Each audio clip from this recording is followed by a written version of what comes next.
আসসালামু আলাইকুম। আজকে আমি আপনাদের সাথে অনেক মজার একটি মোমো রেসিপি শেয়ার করব। সো প্রথমে আমি এখানে একটি বাটিতে মুরগির কিমা নিয়ে নিয়েছি 1.5 কাপের মতো। আমি হাড্ডি ছাড়া মুরগিটাকে ভালো করে ব্লেন্ড করে নিয়েছি। তার সাথে এখন আমি একটি কাঁচামরিচ কুচি আর একটি গাজরের অর্ধেক পরিমাণ আমি কুচি করে নিয়েছি। এই দুটি আমি দিয়ে দিব। এখানে আপনারা চাইলে কাঁচামরিচটি আরও বাড়িয়ে নিতে পারেন ঝাল যদি বেশি খেতে চান। দেন এখানে আমি পরিমাণ মতো লবণ আর 1 চা চামচের মতো সয়া সস অ্যাড করেছিলাম।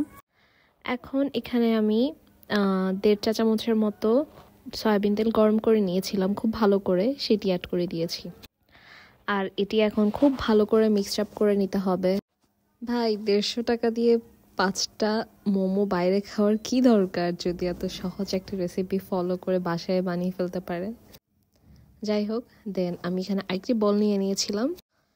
এর মধ্যে আমি 2 কাপ পরিমাণ আটা অ্যাড করেছি, আপনারা চাইলে ময়দা দিয়েও অ্যাড করতে পারেন। সাথে আমি এখানে 1/3 পরিমাণ কর্নফ্লাওয়ার অ্যাড করেছি। মেজারমেন্ট কাপটা 1/2 কাপের ছিল, তাই একটু কমিয়ে নিয়েছি। পরিমাণ মতো লবণ দিয়ে দিব। এখন এই শুকনো উপকরণগুলো খুব ভালো করে মিক্স করে নিতে হবে। মোমো এভাবে ডো করার পর কিন্তু বানিয়ে শিটগুলো আপনারা ফ্রোজেন করে রাখতে পারেন। এখন আমি এখানে গরম পানি অ্যাড করে দিব। এই ডোটা কিন্তু মাস্ট গরম পানি দিয়েই করতে হবে। আর প্রথমেই একসাথে অনেক পানি দেওয়া যাবে না, একটু পানি দিয়ে ভালো করে আগে দেখতে হবে কতটুকু লাগছে। কম হলে কিন্তু আবার অ্যাড করা যাবে, বাট বেশি হয়ে গেলে কিন্তু তারপরে দিতে পারবেন না। সো আমার এখানে একটু মিক্স করে মনে হচ্ছে যে না, আমার আরও পানি দরকার। দেন আমি আরও গরম পানি দিয়ে দিলাম। এখন আমি আবার একটা স্প্যাচুলার সাহায্যে খুব ভালো করে এটা মিক্সড আপ করে নিব। যেহেতু পানিটা অনেক গরম, সো হাত প্রথমেই দিয়ে দিবেন না। দেন আমি স্প্যাচুলাটা সরিয়ে হাত দিয়ে ভালো করে মেখে এভাবে একটা সফট ডো তৈরি করে নিয়েছিলাম।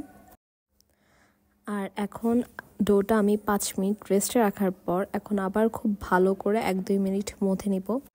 আমার কাছে এটা হালকা স্টিকি মনে হচ্ছিল, সেজন্য আমি এখানে সামান্য পরিমাণ আবার শুকনো গুঁড়ো অ্যাড করে দিলাম। দেন অফ ক্যামেরায় আমি অনেক বড় করে একটা রুটি বেলে নিয়েছিলাম। আপনারা চাইলে ছোট ছোট করে নিয়েও কিন্তু রুটি বানাতে পারেন, আমার কাছে ওভাবে ঝামেলা মনে হয়। দেন এভাবে একটা কোটা ঢাকনা নিয়ে আমি ছোট ছোট করে কেটে নিব আমার মোমোর সাইজ ওয়াইজ। এভাবে বড় করে রুটি বানালে অনেকগুলো মোমোর শিট বের করা যায়। আর এভাবে কিন্তু মোমোর শিটগুলো বের করে আপনারা চাইলে ফ্রোজেন করে রাখতে পারেন। আমি এখানে অনেক বড় করে রুটিটা বানিয়েছিলাম, সেজন্য এখানে আমার অনেকগুলো শিট হয়েছিল। একটা কথা বলতে চাই, আমার এই ভিডিওগুলো যদি কারো ভালো লেগে থাকে তাহলে প্লিজ আমার চ্যানেলটাকে সাবস্ক্রাইব করবেন। আর আমার ফেসবুক পেজও আছে, চাইলে আপনারা আমাকে ফেসবুকেও ফলো করতে পারেন।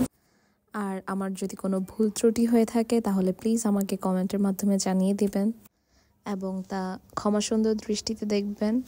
সো এখানে আমি আপনাদের সাথে মোমোসের ভাজগুলো দেখাবো। আপনাদের কাছে যে ফোলটাই ভালো লাগবে আপনারা সেটা দিয়েই কিন্তু মোমোস বানাতে পারবেন। আই নো প্রথম ভাজগুলো সুন্দর হয় না তেমন একটা, বাট পারবেন কয়েকবার ট্রাই করার পরেই। সো প্রথম ফোলটা অনেকটা শাড়ির কুচি করার মতো, আর এটা দেখতে অনেক সুন্দর লাগে। নর্মালি মোমোসের ভাজগুলো এরকমই হয়ে থাকে। আর দেখতে পাচ্ছেন আমি কিভাবে করেছি। আসলে এটা কিভাবে করতে হয় তা বলার মতো কিছু নেই, আপনারা জাস্ট দেখলেই বুঝবেন। আমি সেম একই ভাজ আবার আপনাদের করে দেখাচ্ছি। আপনারা খুব ভালোভাবে দেখলে আই নো আপনারাও পেরে যাবেন। এখানে কঠিন আসলে কিছুই না, একটু প্র্যাকটিসের ব্যাপার এই। আর এখন এই শীতের সিজনে মোমোস খেতে গরম গরম কি যে ভালো লাগে, তার সাথে ডিপিং সস হলে আর তো কোনো কথাই নেই।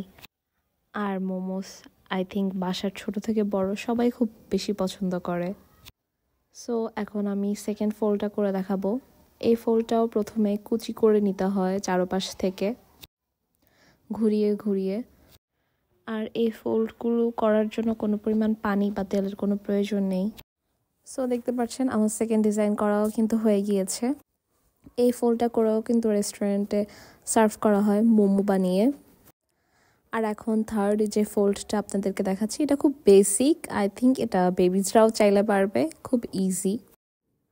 বাট এভাবেও ভাঁজ করে বানালে কিন্তু অনেক ভালো লাগে দেখতে।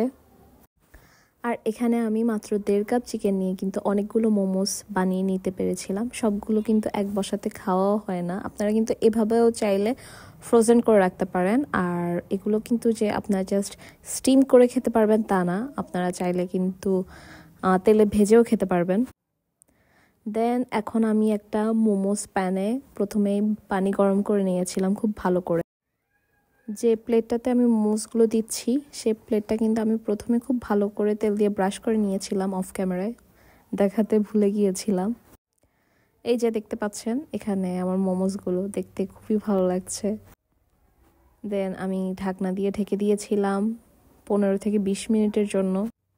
আমার মোমোসগুলো আমি একটু বড় করে বানিয়েছিলাম, সেজন্য টাইমটা একটু বেশি লেগেছিল। আপনারা যদি ছোট করে বানান তাহলে সেক্ষেত্রে সময়টাও কিন্তু আরও কম লাগবে।